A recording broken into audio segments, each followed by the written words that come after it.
Weeks time, I think. I think it's the best record we've ever made, which I don't always believe when you finish. By the time the record's come out, I normally find him fault. Picture this. April 2025.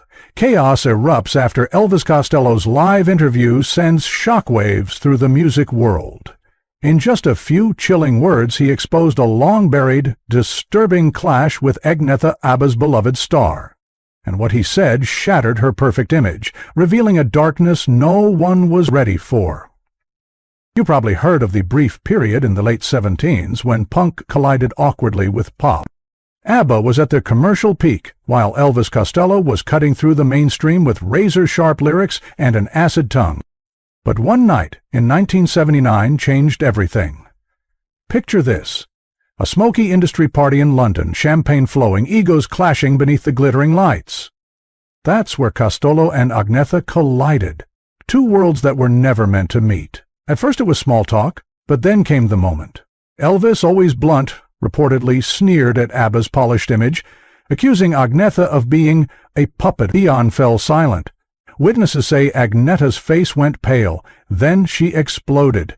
No one heard what she shouted back, but the tension was nuclear. She stormed out. He didn't follow. The two never spoke again. But what happened in that room festered for decades. Costello admitted the bitterness stayed with him, not just because of the words, but because of what he saw in Agnetha that night, a woman hiding deep insecurity behind icy control, a performer so fragile, so obsessed with perfection, she couldn't bear to be questioned, a star who, despite all her success, radiated loneliness. And that was just the beginning. Agnetha's conflicts weren't limited to her band or the stalker. Offstage she had a reputation that left many shaken. Over the years, she clashed with key figures in the music industry, particularly during her solo career. Producers whispered behind closed doors about her obsession with control. Recording sessions turned tense. Some left the studio in tears. Others simply refused to work with her again.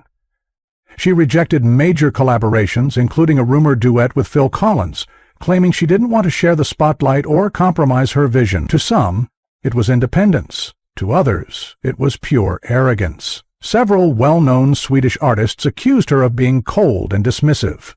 Words like impossible, paranoid, and emotionally unstable floated through industry circles. One of the most explosive meltdowns came in 2004. After years of silence, Agnetha released her much-hyped comeback album, My Coloring Book. Expectations were sky-high. She promised a European promo tour, agreed to press interviews, and then she disappeared. Called In the Studio. I heard a rumor that Joe's going to remix it again. I can't believe he's going to be so foolish as to do that, because it sounds really good. I've heard a rough tape of it. After just a few brief appearances, she canceled everything. No explanation, no goodbye. The label was livid. Millions had been invested. Teams were left scrambling. Whispers turned into rumors. Panic attacks, breakdowns, shouting matches in hotel rooms. Some insiders claimed she locked herself in and refused to come out. Others said she collapsed backstage in tears, screaming she couldn't do it.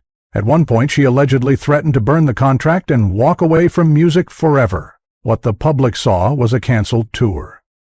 What insiders saw was a woman unraveling. Again. Behind the harmonies and glittering stage shows, Agnetha was already caught in a different kind of battle, one with her own band.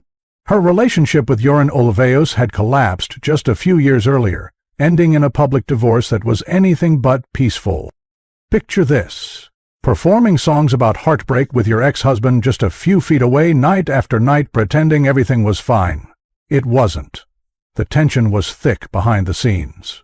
While Benny Andersson and Annie Fried Lyngstad tried to steer ABBA forward, Agnetha grew increasingly distant. Her refusal to fly due to her fear of airplanes only widened the cracks. She missed promotional tours, skipped studio sessions, and was often labeled difficult by their management. But it was more than just stress. By 1981, she was emotionally unraveling. Think of a woman torn between superstardom and motherhood.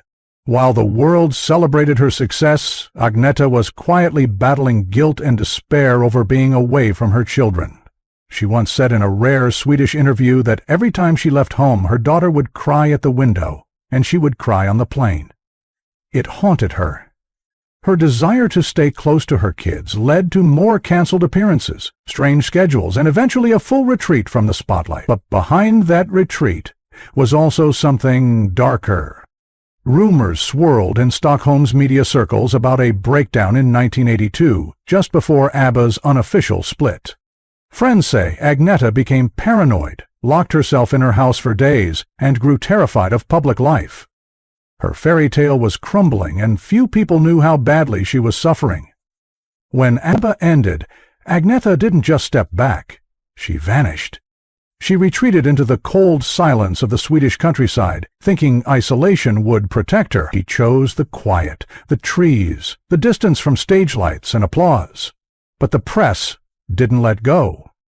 They stalked her like wolves, hungry for a glimpse, for a scandal, for any trace of the golden girl who had disappeared. Peace never came.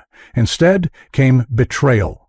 Her short romance with Detective Torbjorn Brander, someone she had trusted during a vulnerable time, turned into a media feeding frenzy. One day she was in love. The next, her most private moments were splashed across tabloids. He sold her out. Photos, stories, bedroom details. Everything had a price. Agnetha felt humiliated, hunted. Her trust shattered like glass. Her heart slammed shut. But worse was coming. Then entered Gert van de Graaf. At first he was just a fan, then a face in the crowd, then a shadow that never left. His admiration spiraled into a chilling obsession. He followed her, moved near her, sent her letters laced with devotion and delusion. He stared through her windows. She called the police. Terrified, a restraining order came, but he came back, again and again and again. He was like a ghost she couldn't exorcise. No matter how many walls she built, he found a way to slip through. She started sleeping with the lights on, pacing at night, checking every lock twice. What had once been a sanctuary became a prison. Her estate, surrounded by gates, alarms, and silence, felt like a cage. Her world became one of shadows and whispers. Imagine being a global star and praying not to be seen. Agnetha, once adored by millions, now lived as a recluse, hidden from the world, haunted by it. Her life was no longer her own. It belonged to fear. The world had celebrated her, but behind the curtain she was falling apart, piece by fragile piece. In public, Agnetha maintained a fragile smile. Her interviews were brief, her appearances rehearsed, her expressions frozen in time, but behind that mask, something was crumbling. The pressure to stay perfect, to be the golden girl the world expected, was ripping her apart from the inside.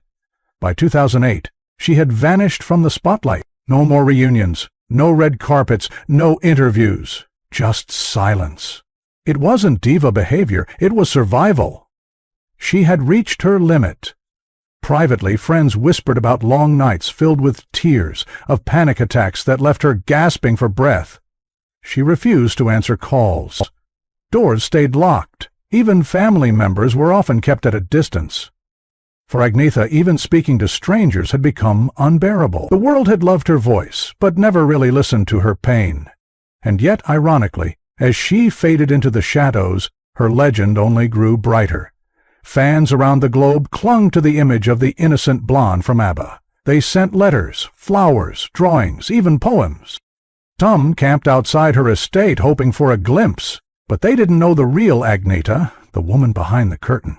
A woman bruised by fame, betrayed by love, and haunted by a past that refused to let go. She had once stood under the brightest lights. Now she was trying to survive in the dark. So when Elvis Costello opened up this year, he didn't just throw shade. He ripped the curtain off a decades-old illusion. In just a few words, he forced the world to see what had always been hidden in plain sight, that behind Agnetha's crystal-clear voice and flawless image was a woman locked in a constant war, not just with the press, not just with those around her, but with herself. The Costello confession wasn't just gossip. It was the final crack in the porcelain mask she wore for years, a mask built from smiles, melodies, and a silence so thick it screamed. Suddenly, everything made sense. The breakdowns, the disappearances, the walls she built around herself. What he said echoed like a final verdict on a life buried under fame, fear, and forgotten pain. People gasped. Headlines exploded. Fans were divided. But to those who had watched her vanish from public life, it wasn't a surprise. It was confirmation. Confirmation that the woman who once lit up the world's biggest stages had been screaming in silence all along. And perhaps now, finally, the world is ready to look past the glitter, the gold records, and the legend, to see Agnetha not as a pop icon but as something far more tragic and real, a survivor of a fairy tale that slowly turned into a nightmare she never truly escaped